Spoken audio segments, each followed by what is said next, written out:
بسم اللہ الرحمن الرحیم۔ شروع اللہ کے بابرکت نام سے جو بڑا مہربان نہایت رحم کرنے والا ہے۔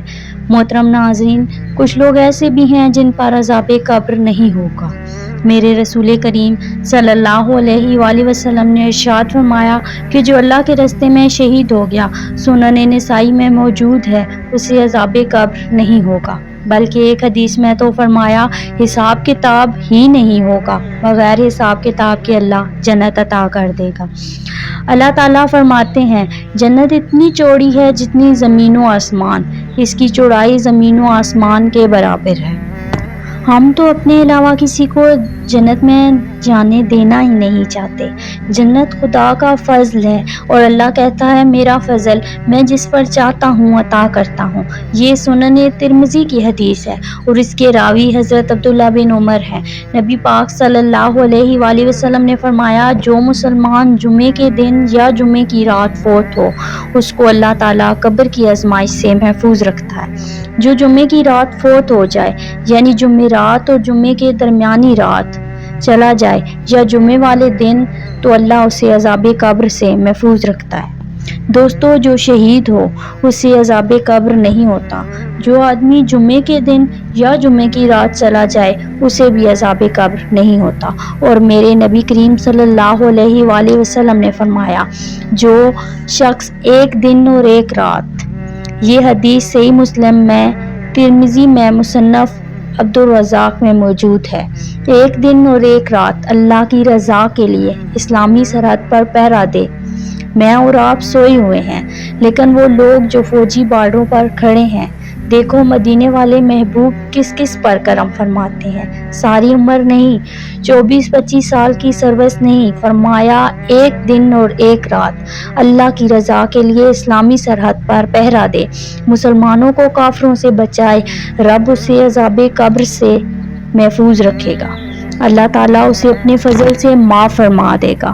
ایک رات اور ایک دن، آپ کیا سمجھتے ہیں ان فوجیوں کی چھوٹی شان ہے؟ ان کا کوئی چھوٹا مرتبہ ہے؟ ایک دن اور ایک رات اگر یہ پہرا دیں تو اللہ انہیں اتنا انعام عطا کرتا ہے۔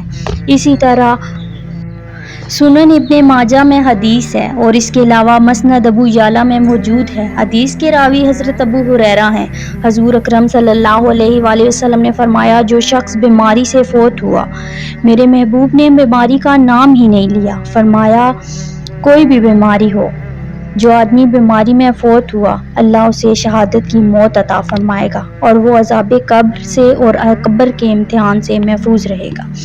حضور اکرم صلی اللہ علیہ وسلم فرماتے ہیں اس کو صبح و شام جنت کے باغوں میں سے رزق دیا جائے گا۔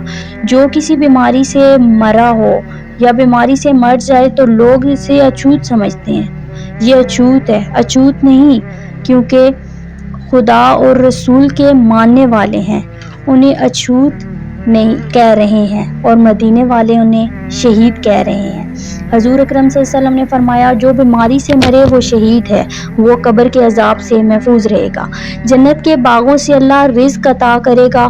اسی طرح جو بندہ سورۃ ملک پڑھتا ہے، سنن ترمذی میں حضرت عباس رضی اللہ تعالیٰ عنہ روایت کرتے ہیں کہ حضور اکرم صلی اللہ علیہ وسلم کے ایک صحابی نے ایک جگہ خیمہ لگایا تو وہاں سورۃ ملک پڑھنے کی آواز آتی تھی، کوئی بندہ سورۃ ملک پڑھنے والا نظر نہیں آتا تھا۔ جب حضور اکرم صلی اللہ علیہ وسلم کی بارگاہ میں عرض کیا تو فرمایا وہاں قبر تھی اور وہاں قبر میں میرا صحابی سورۃ ملک کی تلاوت کر رہا ہے۔ سورۃ ملک ہمیں یاد بھی ہو سکتی ہے، اس لیے ہمیں سورۃ ملک کو یاد کرنے کی کوشش کرنی چاہیے۔ سورۃ ملک اتنی شاندار ہے کہ نبی کریم صلی اللہ علیہ وسلم نے فرمایا کہ قیامت کے دن اللہ کی بارگاہ میں یہ سورت بڑے ناز کے ساتھ اللہ سے جھگڑا کرے گی کہ اے اللہ، یا تو میرے پڑھنے والے کو جنت عطا کر دے یا مجھے قرآن سے علیحدہ کر دے، تو رب کریم اس شخص کو اپنی فضل سے اس سورت کو پڑھنے والے کو جنت عطا کر دے گا۔ محترم ناظرین، ویڈیو اچھی لگی ہو تو صدقہ جاریہ سمجھ کر اپنے پیاروں تک شیئر ضرور کیجیے گا۔ جزاک اللہ۔